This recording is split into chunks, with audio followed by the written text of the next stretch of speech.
Усім привіт, друзі! 15:30, денна студія в етері. Всіх вітаю, хто вже доєднався. Бачу, чатик поки мовчить. Чого це так ви такі скромні сьогодні, тому доєднуйтеся. Діліться своїми думками, ставте вподобайки, підписуйтеся на канал, ставте дзвіночки, щоб не прогавити наші етери. Про що ж ми сьогодні говоримо? Говоримо про як СБУ стежили за журналістами Бігус.Інфо. Бігуси сьогодні напередодні ввечері, опублікували розслідування своє і з'ясували, хто ж за ними там стежив. Встановили осіб, зокрема, автівки встановили, розібралися, що відбувалося і хто причетний до цього стеження і з якою метою. Ну, що цікаво, СБУ до розслідування бігусів чомусь так і не змогли з'ясувати, хто ж був причетний до цього відстеження працівників засобів масової інформації, тим паче журналістів-розслідувачів. А реакції з'явилися і від СБУ, і від голови СБУ лише після того, як було опубліковано відповідне розслідування самих журналістів. Тому чекатимемо на включення редактора Бігус.Інфо буквально за кілька хвилин. Бо сьогодні є там в них з ними про що поговорити, з'ясувати про впливи, про деталі цього розслідування.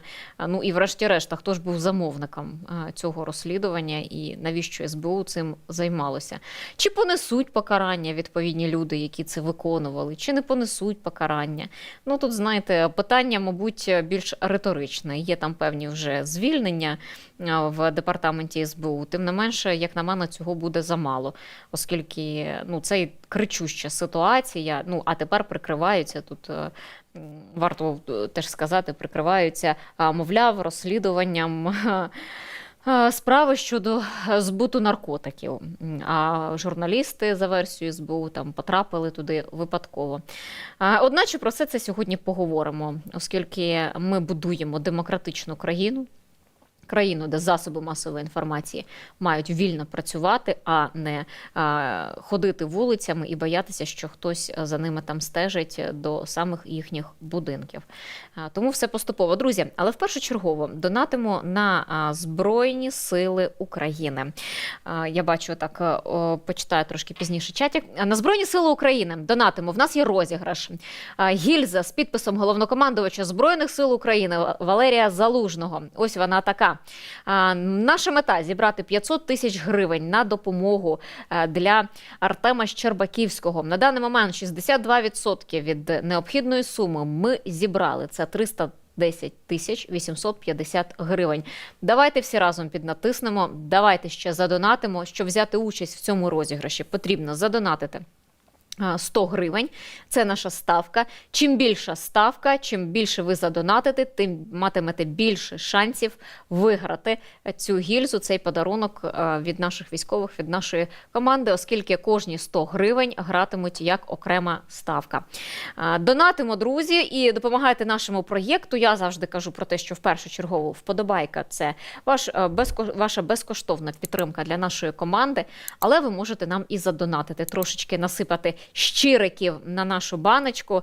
Бачите QR-код на ваших екранах. 140 604 гривні на даний момент ми маємо, трошки менше, ніж 50% від суми, яку б ми хотіли щомісяця збирати завдяки нашим глядачам, оскільки всі ці гроші – це наш розвиток, це існування нашого проєкту, це робота нашого проєкту і це розвиток нашого проєкту, щоб ми могли надалі розширюватися і пропонувати вам більше цікавого контенту.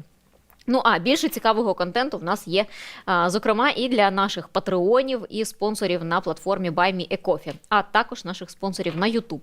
Оскільки ми маємо окремі етери, вони називаються «Поза етером», де ми спілкуємося між собою, обговорюємо різні теми. Це там немає підготовленої верстки, там немає підготовленої якоїсь там певної теми, про що ми говоритимемо, обговорюватимемо. Ми просто збираємося, ділимося думками про різні речі, про поточні речі, про якісь такі глобальні, філософські.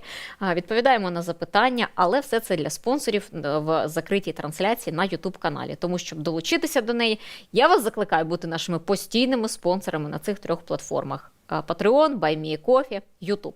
Як доєднатися до Patreon та Buy Me a Coffee, можете подивитися зараз нашу відеоінструкцію, і я вас закликаю, долучайтеся. Навіть мінімальний донат можливий на цих платформах. Це підтримка від вас і від нас, унікальний контент.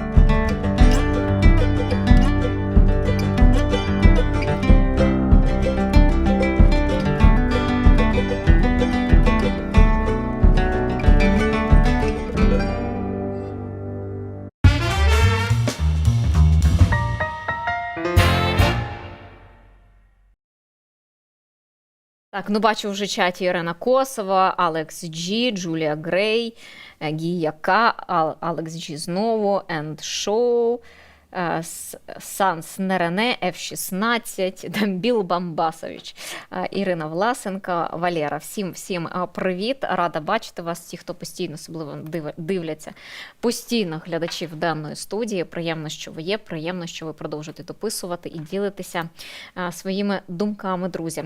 Отож, я би хотіла спочатку почати, така собі тавтологія в мене вийшла, з нічного обстрілу Харківської області. Золочів потрапив під вогонь російських окупантів. Росіяни гатили з ракет С-300. Вони зруйнували 3-поверховий готель. Знову ж таки, знову цілили вони по готелях. Вони раніше, я тут нагадаю, що перед початком цих обстрілів різних готелів на Харківщині вони там заявили, що вишукують іноземних найманців, закордонних найманців. Ну і ось черговий готель, вочевидь, з найманцями потрапив під удар. Але не з найманцями, а з 2-місячним немовлям, якого росіяни вбили під час цього обстрілу. Про це повідомив голова Харківської обласної військової адміністрації Олексій Нігубов. Сказав, що обстріл з установок С-300 відбувся десь о 2:30 ночі. Загинув 2-місячний хлопчик. Крім того, отримали поранення 3 жінки, серед яких і мати цього загиблого хлопчика. Всі вони госпіталізовані. Пошкоджено ще 7 приватних будинків, 19 об'єктів цивільної інфраструктури, це магазини, кафе, кіоски, 2 адмінприміщення, щонайменше 5 цивільних автівок. Ну, як бачимо, росіяни знову ж таки гатять по цивільних об'єктах України. Як рятувальники ліквідовували наслідки російського удару, подивіться далі.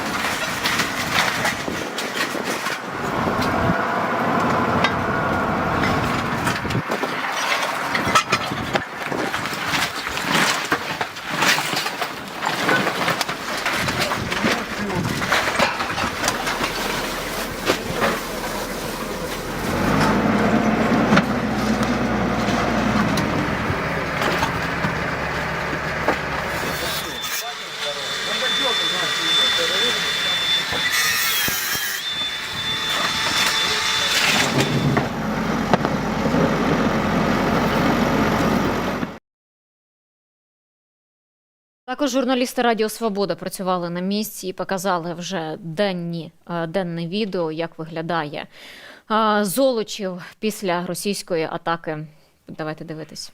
Что мені проще улыбатися і що-то делать, чим просто страдати. В будь-якому случае, дивіться, скільки людей прийшло сразу допомагати, скільки людей об'єдналось. Це лучше, чим нічого не делать і просто ждать. Так що я тільки за. Це центр Золочева, де знаходяться звичайні магазини, трішки далі базар. Звичайні цивільні люди сьогодні тут би ходили, скуплялися і жили.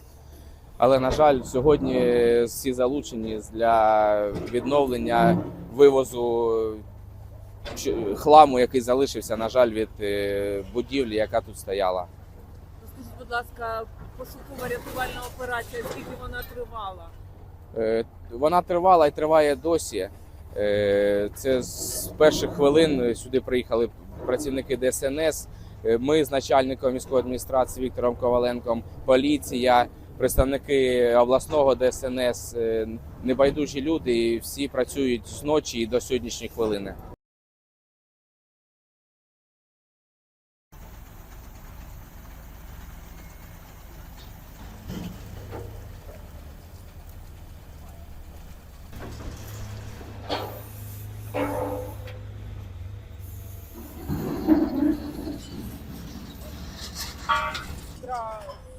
Парни в больнице? Нет, це сусідський ось.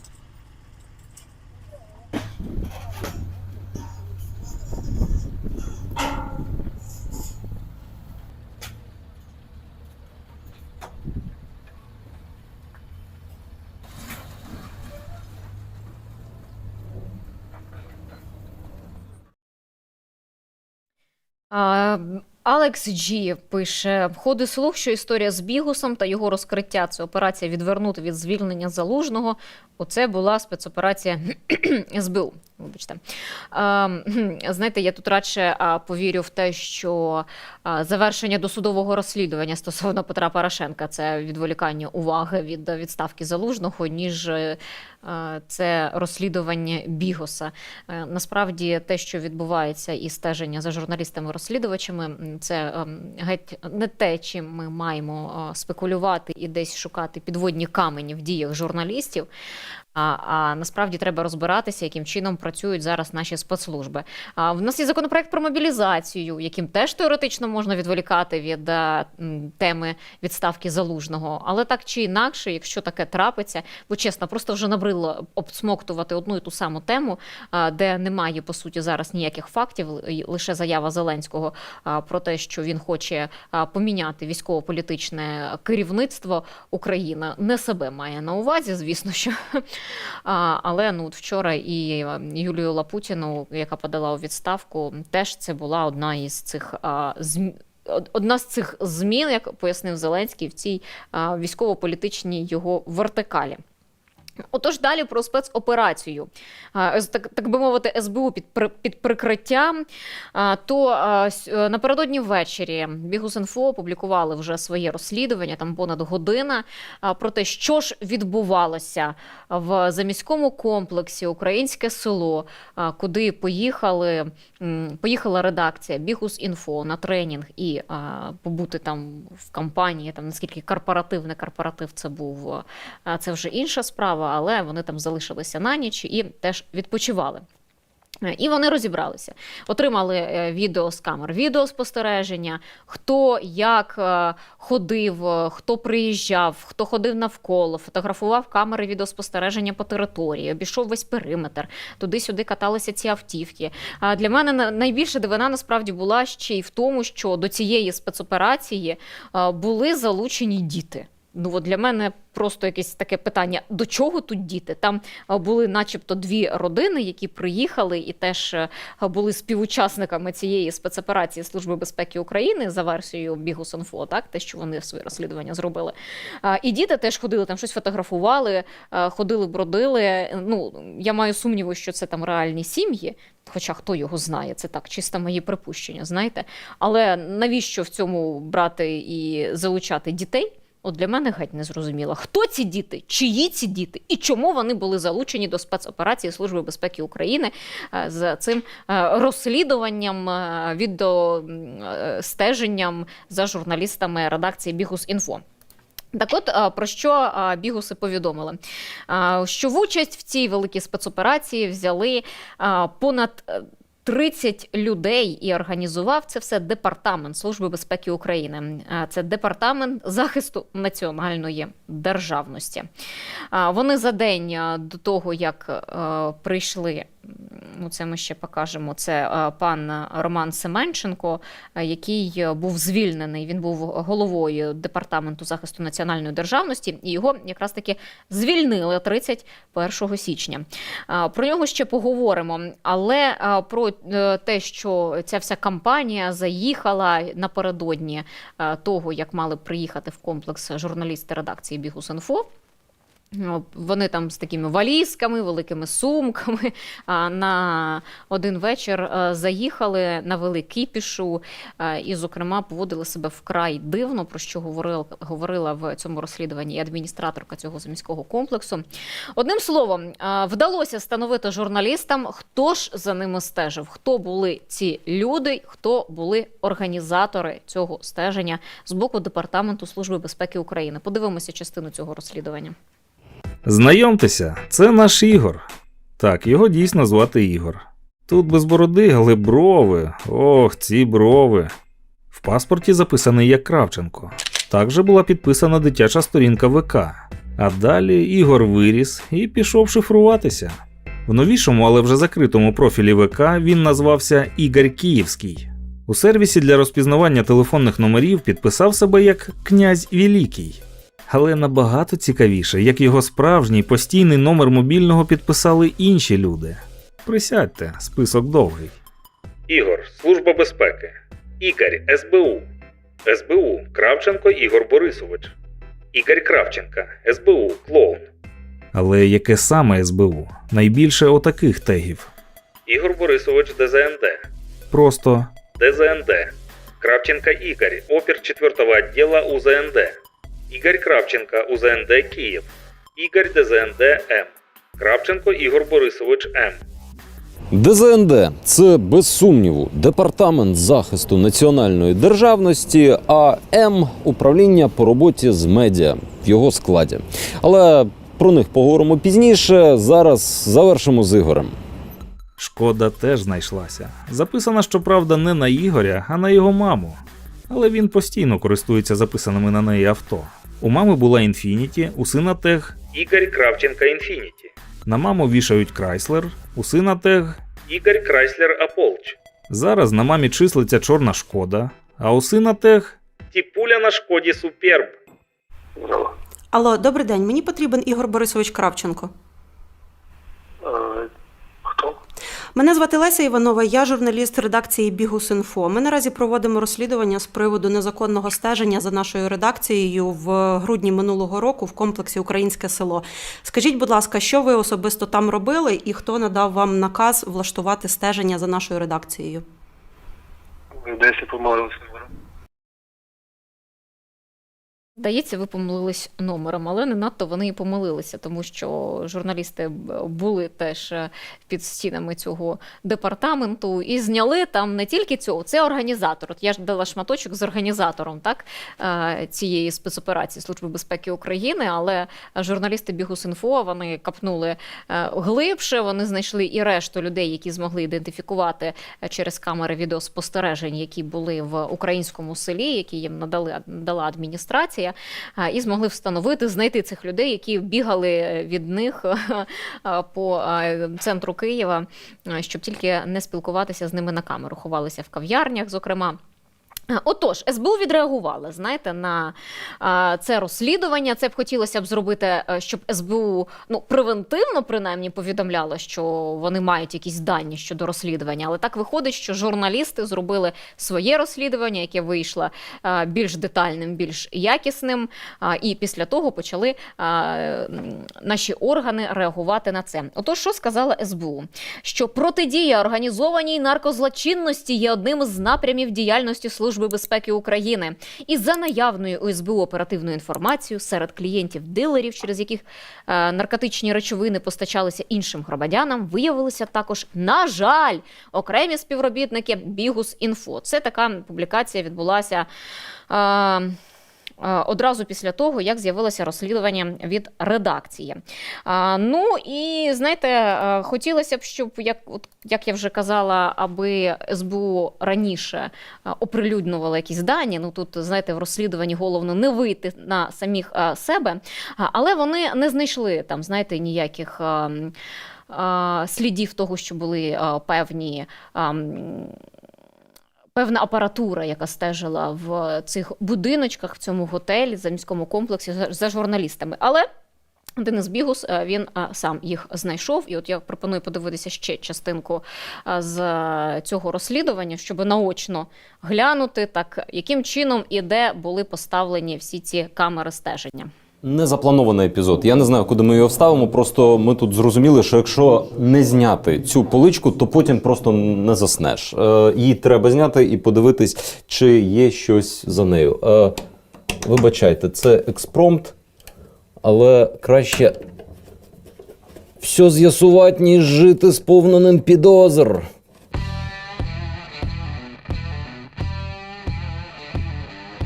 Ну, теоретично вже маєш знятись. Да. І що? Йо! Так точно. Отож, вирізаний в гіпсі отвір, в який насовували техніку, а вивели її, наскільки я розумію,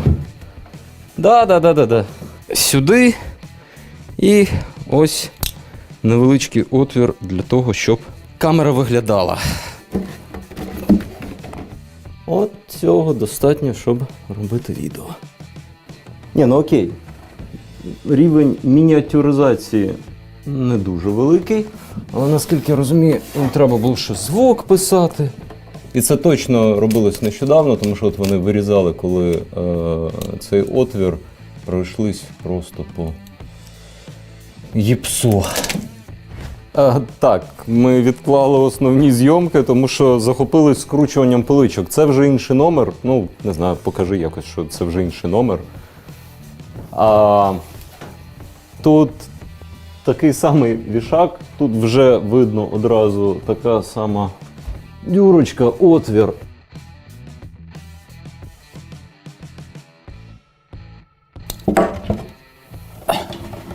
Парам-парам-пам. Піу! Вау, проклеєно. Ну, я, звісно, трохи вражений рівнем мініатюризації. Таке відчуття, що сюди запхали якусь GoPro просто, а туди, не знаю, радіомодуль і купу батарей. Все так, значить, обережненько проклеїли, щоб сміття не сипалось. Так, а це ми в лазні, ну, в сенсі, отам сауна і басейн, тут кімната відпочинку, стіли т.д. і т.п. Мені ліньки зараз знов 3 рази тягати той табурет, але за цими ламелями там якась здорова поличка. І вони, щоб туди не лазили, не просто мають оцей замочок, а закручені там шурупами. І оці закручені, і оці закручені. А оці замок зірвано, там всі шурупи викрутили, і в принципі тут навіть зарізатись було не треба. Просто став шохош, спрямовую його, ну, приблизно от сюди. Так, поки не забув, наскільки я розумію, були девайси 2 різних видів, як мінімум, да, отакі врізні, які ми надлубали, і замасковані під пожежну сигналізацію, тому що ми пригадують, що тут в деяких номерах висіли пристрої, які потім зникли.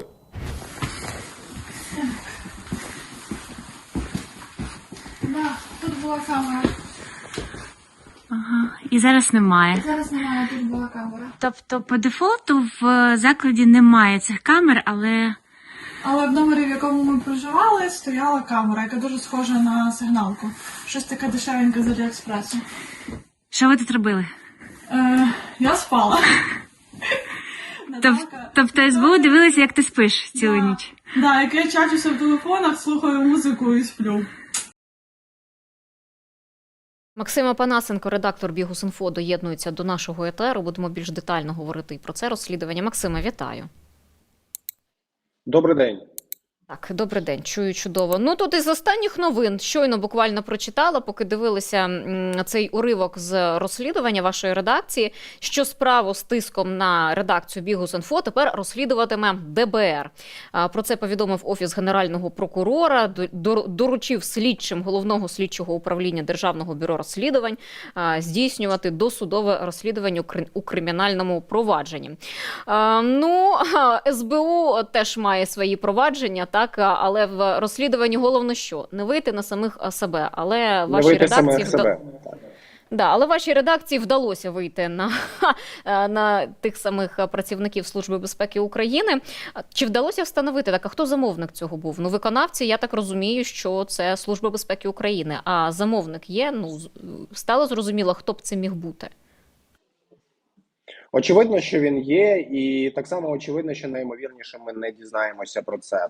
На жаль, але отримати докази такого рівня, не маючи допусків до присутності в найвищих кабінетах і перехоплення їхніх же телефонних розмов, думаю, що це неможливо. Тому ні, ми не називаємо свої гіпотези, свої ідеї, свої здогадки. Тобто, а мета стеження вам зрозуміла чи не зрозуміла? Ну, ви робите... Одне зрозуміло, що ви робите ту роботу, ви робите розслідування, розкриваєте і корупційні злочини, і розкриваєте діяльність вищих ешелонів нашої влади. Ну і тих, хто б хотів би вам там помститися, може бути багато людей, але тим не менше, яка мета сьогодні? Ну от я завжди, знаєте, кажу про те, що ну, ми ж будуємо нормальну демократичну європейську державу, ну ми ж не хочемо бути Російською Федерацією, де переслідують журналістів, де немає свободи слова, де немає ніякої опозиції. В нас інша країна і все інакше. Ну, навіщо стежити за журналістами? Навіщо якось перешкоджати їхній роботі? Ну, дивіться, зважаючи на характер того відео, яке з'явилося пару тижнів тому на «Зелених бачках», то основна мета – це дискредитація команди. І насправді мені здається, що Микола Тищенко, народний депутат України, непогано озвучує цю основну ідею цих відео, мовляв, там команда наркоманів, їхнім сюжетам не можна довіряти, та подивіться на них і так далі і тому подібне. Тому у Миколи Миколайовича достатньо, до слова, приводів ображатися на нашу команду, величезна кількість сюжетів про нього в нас виходила, і тому я думаю, що це і є основна мета. Це саме це зробити так, щоб нам не довіряла наша ж аудиторія. Ну, аудиторія, яка довіряє Бігус.Інфо, я сумніваюся, що можна якось там глобально підірвати цю довіру, дискредитуючи таким чином. Але, тим не менше, СБУ ж і в своїх офіційних дописах, в своїй офіційній позиції, як Служби безпеки України вони вперше коли опублікували, так і з посиланням на Василя Малюка, який теж опублікував офіційно, буквально там теж сьогодні це сталося протягом минулої години, що СБУ вони роблять багато, ну насправді спецпризначенці Служби безпеки України багато допомагають українській державності, допомагають на фронті проводити спецоперації. Цього питань немає. Але те, що відбувається зараз в тилу, це просто нагадує якісь старі часи Януковича і ще раніше, коли на журналістів чинився постійний тиск. Але тут вони використовують якраз про те, що ось наркомани, все це, ми розслідували справу проти наркотиків, щодо там дилерів. Так де ж ті дилери в такому разі? Ну, де підозри цим людям, які продають, розповсюджують, там зберігають ці наркотики, роблять збут наркотиків? Тобто, де тоді в цій справі ті, на кого хотіли вийти начебто хотіли вийти в Службі безпеки України? І от чому вони використовують, на вашу думку, чому вони використовують цей момент з наркотиками, з вживанням наркотиків, з купівлею наркотиків для того, щоб просувати в першочергово, ось виправдовувати дії своїх співробітників? Ну, ви насправді частково відповіли вже на це питання за мене. Де, ну, власне кажучи, де покарання, де посадки там дилерів і так далі.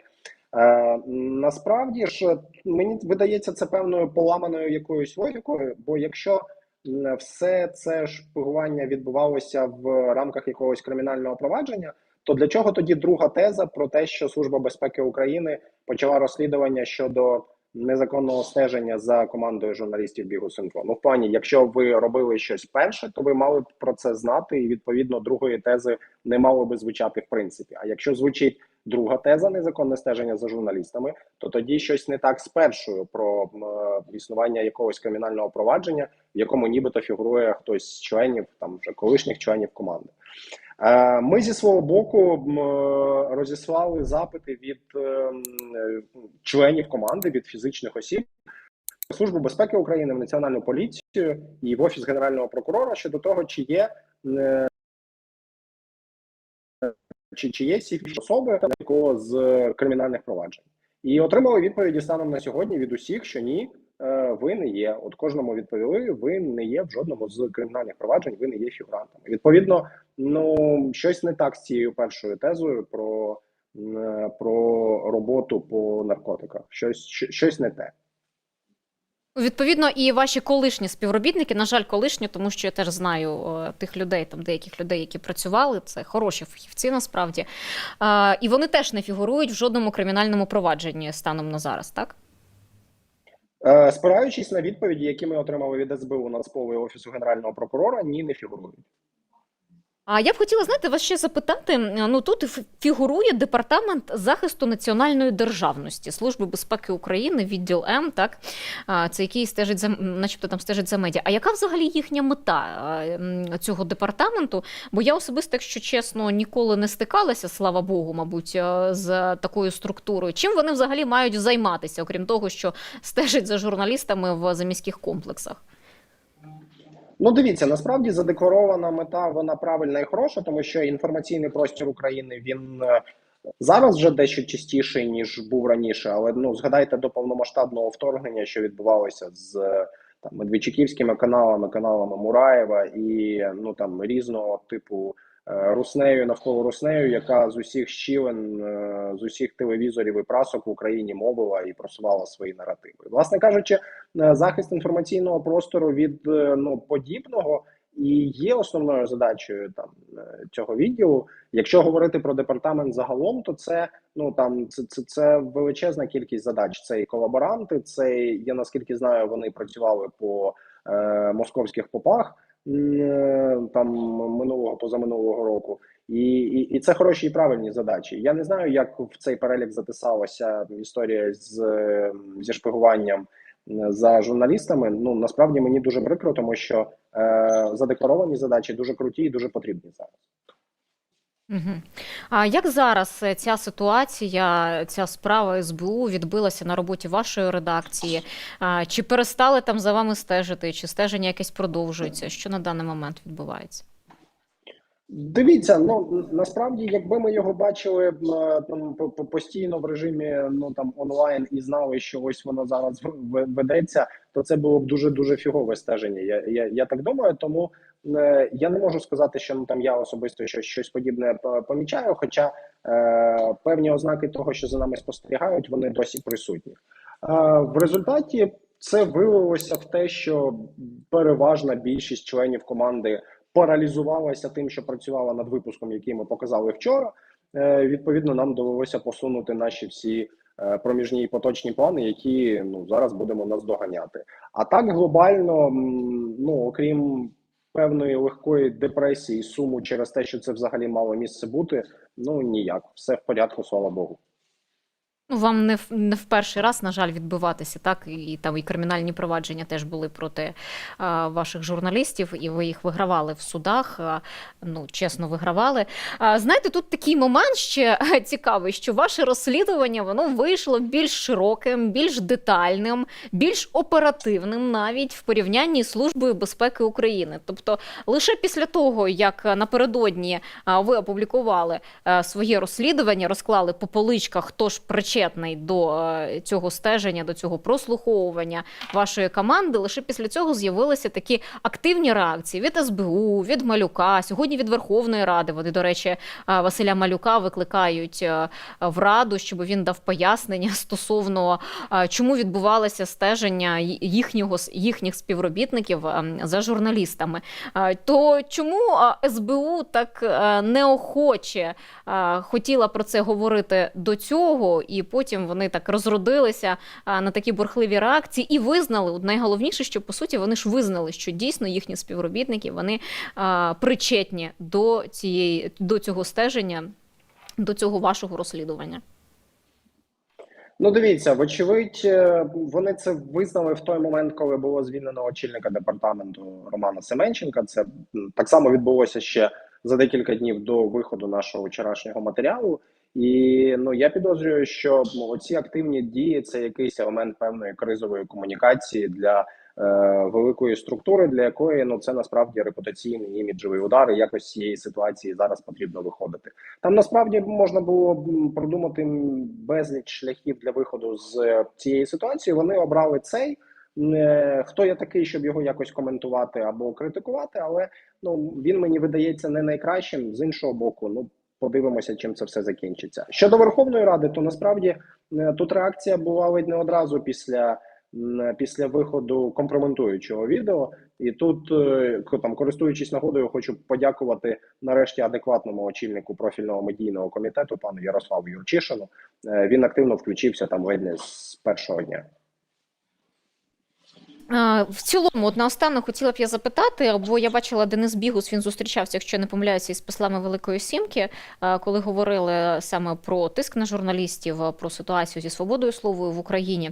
Як, в принципі, ця історія зі стеженням за вашою командою, вона може вплинути на Україну, на довіру Україні від міжнародних партнерів? Тому що для Європи, для Сполучених Штатів Америки, ті країни, до яких ми прагнемо, так, для них свобода слова і для них незалежна журналістика, вона насправді є однією теж із ключових моментів демократичної державності. Як такі історії можуть вплинути на довіру до нас?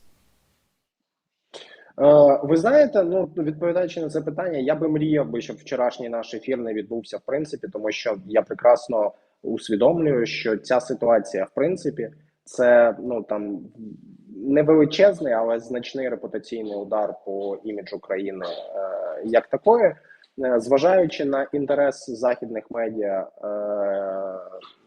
до ситуації і ще в момент, коли вона тільки почала розвиватися всередині січня, то уваги зараз буде ще більше. І причетність державного органу, силового органу, спеціального, спеціалізованого органу до цього процесу нас точно не прикрашає і ну, не додає нам нічого як державі в очах західної аудиторії, яка і так, на превеликий жаль, почала дещо втомлюватися від теми України.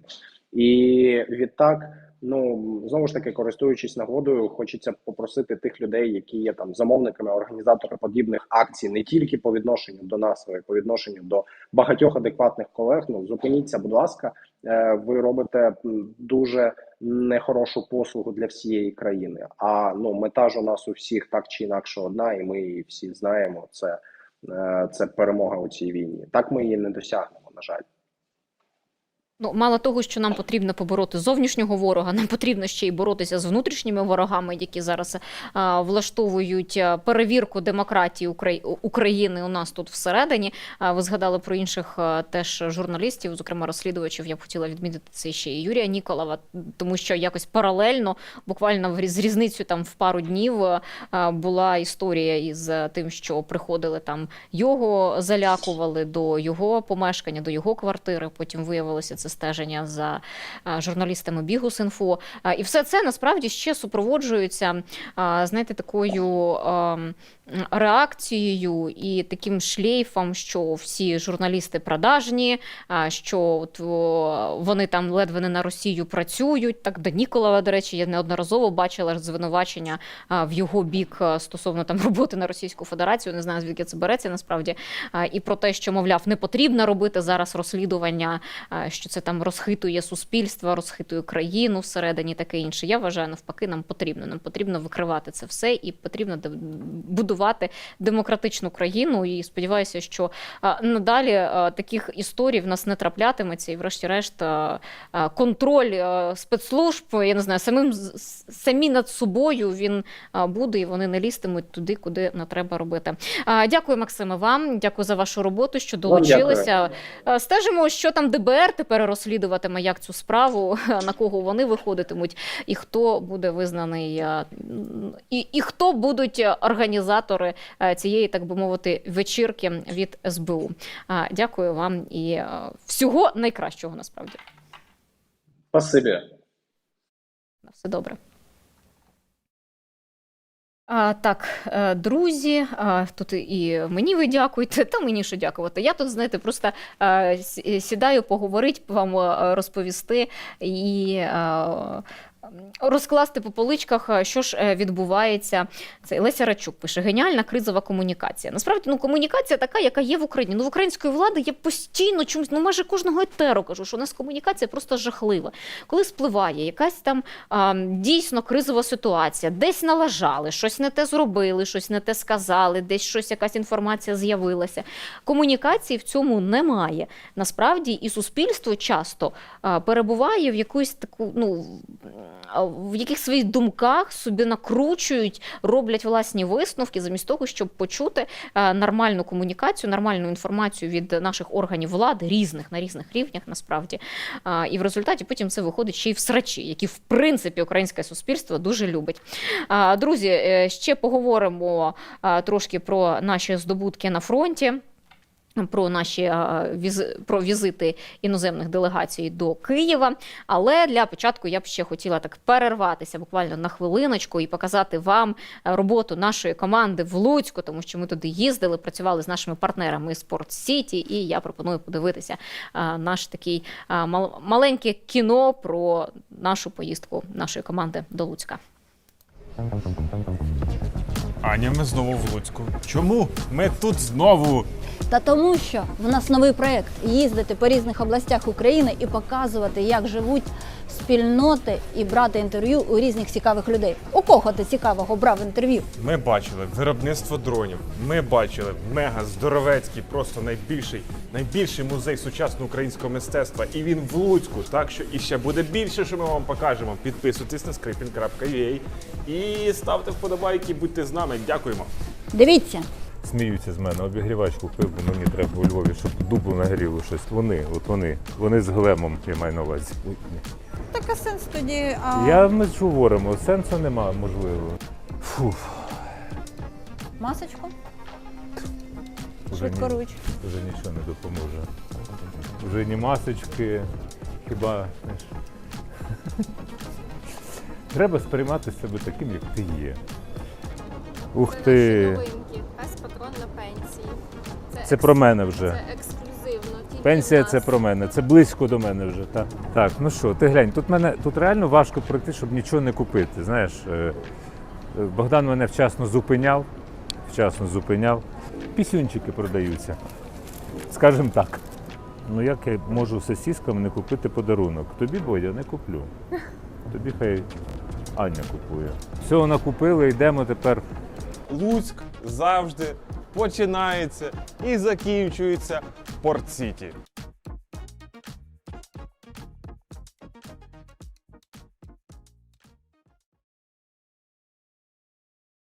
Близько 33% бойових кораблів Чорноморського флоту Російської Федерації Україна вивела з ладу за час широкомасштабного вторгнення. Про це повідомили в Страткомі Збройних сил України.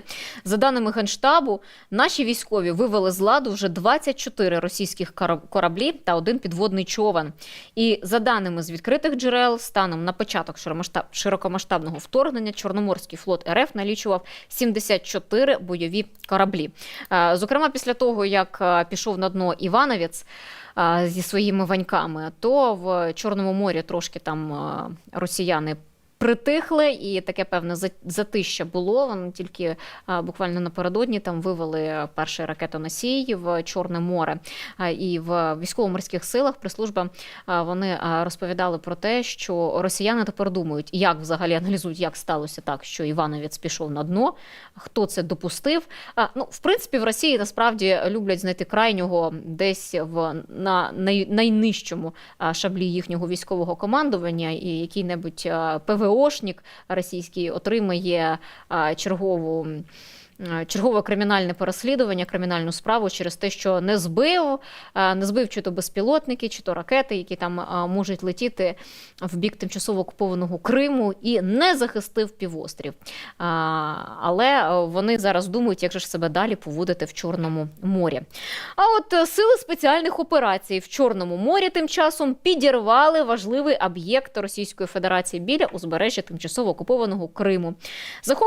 Захоплена російськими окупантами видобувна платформа використовувалася для підсилення роботи безпілотників іранського виробництва Мохаджер-6. А саме росіяни встановили обладнання, яке збільшує дальність та радіус його роботи. Подивіться роботу наших сил спеціальних операцій, як вони знищували ці вишки російські. Морнефть, ГАЗ, все-таки ПТЗ.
Спецоперація «Цитадель» це називається. Я тут поки йшло відео, трошки підчитувала ваші коментарі, бо мені цікаво все, що ви пишете.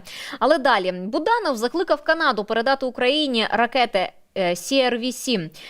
Про це він заявив в інтерв'ю Global News. Це некеровані авіаційні ракети калібром 70 мм, і вони призначені для ураження наземних цілей. Ці ракети можуть використовуватися як в українських ударних гвинтокрилах, так і в наземних пускових установках для ураження російських танків та артилерії. Канада збирається утилізувати десь близько 83 тисяч цих ракет, які вже не можна експлуатувати, але керівник української розвідки Кирило Буданов, так розумію, це позиція України, вважає, що ці ракети знадобляться Україні, хоча Канада попереджає, що вони вже не придатні до експлуатації і можуть навпаки зашкодити. Вони не всі мають бойову частину. Близько 8 тисяч цих ракет із всього цього, із цієї кількості перебувають у нормальному стані. Деякі з них досі оснащені боєголовками. Але із непридатних до експлуатації ракет можна зняти бойові частини для використання українськими безпілотниками. І Буданов каже, що для України це не вперше використовувати зброю, яка вже начебто непридатна для застосування, і придумувати їй якесь таке нове застосування або підкоригувати і використовувати за призначенням. На даний момент Канада опрацьовує цей запит від України, але остаточно рішення ще немає, оскільки у Канади ще був укладений договір з окремою компанією, яка будує полігон. Це сталося ще 3 роки тому. Для того, щоб утилізувати ці снаряди, щоб утилізувати ці ракети. І тоді, відповідно, вони там можуть і грошима втратити через те, що є вже договір, є вже підписаний контракт на утилізацію. Це ось має відбутися. А Україна тепер вирішила, що віддайте їм ці ракети нам. Тому Чекаємо тільки від Канади певного рішення, чи згодяться вони на це, чи не згодяться. Україна каже, що може ці ракети використовувати, і вони нам потрібні. Тим паче, що у нас є проблеми зі снарядами, у нас є снарядний голод, на жаль, і ми не можемо забезпечити себе самостійно необхідною кількістю боєприпасів. Партнери нам зараз не можуть забезпечити теж необхідну кількість боєприпасів. Передають, але всього, в принципі, всього мало, а це ще більш мало, ще більш не вистачає. До Києва сьогодні, до речі, прибув високий представник Європейського Союзу із зовнішніх справ Джозеп Борель. Це його вже 4-й візит з початку повномасштабного вторгнення Російської Федерації. Він опублікував фото в своєму твіттері з українського потяга. І написав, що приїхав, щоб обговорити з українськими друзями непохитну підтримку України з боку ЄС у військовій сфері, фінансовій, з новим українським фондом, а також на шляху до реформ Європейський Союз. Напередодні він був в Польщі, де також обговорював підтримку України у різних сферах. До речі, щодо Європейського Союзу і цього нового фонду 50 мільярдів євро, які 1 лютого Рада ЄС ухвалила, то вже в березні Європейський Союз має надати перший транш Україні із цих затверджених коштів. Про це заявила голова Єврокомісії Урсула фон дер Ляєн. Вона сказала, що це великий крок вперед. Європа вірна своєму слову, продовжує забезпечувати вкрай необхідне. Наша влада з Європейським Союзом, вони вже погодили механізм, яким чином там має функціонувати цей фонд, виділятися туди гроші і передаватися Україні. Йдеться про перші десь орієнтовно 4,5 мільярди євро, які прийдуть у березні. Ці гроші нам допомагають втримувати наш державний бюджет. Зрозуміло, що їх мало, тільки грошей Європейського Союзу для цього не вистачить. Оскільки нам ще потрібні і допомога міжнародних кредиторів, зокрема Міжнародного валютного фонду, європейських банків, і допомога від Сполучених Штатів Америки, яка ми вчора, говорили із колегою, з Міланом Лєличем, з політичним оглядачем. Вона, на його думку, тане просто на очах, тому що той, начебто, двостороння угода між Білим домом, республіканцями, демократами була підписана щодо вирішення проблем міграційних із американським кордоном. Вона для трампістів виявилася непідходящою. І як спікер Палати представників Майк Джонсон сказав, що, знаєте, друзі, помре цей законопроєкт, як тільки перейде до нас в нижню палату американського конгресу. Ну і Трамп закликав республіканців не голосувати за це. Там вже пишуть, що і республіканці Сенату не надто хочуть підтримувати цей новий законопроєкт щодо угоди. Оксана Маркарова напередодні теж вона включалася в телемарафон «Єдині новини», сказала, що буквально 3 дні буде відомо, яка буде доля допомоги для України, оскільки Палата представників хоче проголосувати просто окрему допомогу для Ізраїля. Сенат з Білим домом, Верхня Палата, вони погодили, що це буде ось цей законопроєкт комплексний, де і Україна, і кордони, і Ізраїль, і Тайвань, і решта там ще безпекових програм будуть на 118 мільярдів доларів загалом. Але схоже на те, що цей законопроєкт, він не має шансу, і чи проголосують для України окремо допомогу, чи ні, зараз невідомо взагалі. В нас є двопалатна підтримка, двопартійна підтримка є, але грошей нема. А без американської підтримки, на жаль, абсолютно Європейський Союз не зможе нам забезпечити всю необхідну допомогу, як ми і самі не можемо все це забезпечити. Тому наші дипломати, вони продовжують працювати. Але це внутрішньоамериканське питання, і якщо цього року не буде цих грошей, то наступного щось взагалі є сумніви, що подібне буде. Європейські 50 мільярдів та на 4 роки розраховані. Але ж нам не тільки треба держбюджет підтримувати, нам треба підтримувати наше військо, нам потрібна зброя, нам потрібні боєприпаси, нам потрібно чимось воювати в буквальному сенсі. Безпілотники – це добре, але одними безпілотниками, на жаль, ми фронт так не втримаємо. Нам потрібна і важка техніка, нам потрібні артилерійські боєприпаси, артилерія, щоб протистояти російській навалі. А вони минулої доби, за повідомленням Генштабу, там надто рясно атакували на Авдіївському напрямку, на Мар'їнському напрямку, на Бахмутському напрямку, на Куп'янському напрямку, на Лиманському напрямку. Тому, на жаль, в Росії поки що свої запаси є, КНДР їм допомагає, Іран їм допомагає. До речі, про Іран. До речі, про Іран. Бо тут з'явилася зараз інформація від хакерів, група хакерів Prana Network. Вони зламали поштові сервери іранської компанії IRGC Sahara Thunder, на яких знаходився масив даних про виробництво ударних безпілотників Шахед-136 для Росії. Зокрема, там йдеться, що за цими отриманими даними на 2022 рік Росія мала намір випустити на власних потужностях за ліцензією 6 тисяч іранських безпілотників протягом 2,5 років. Іранською стороною була озвучена стартова вартість в 23 мільйони рублів.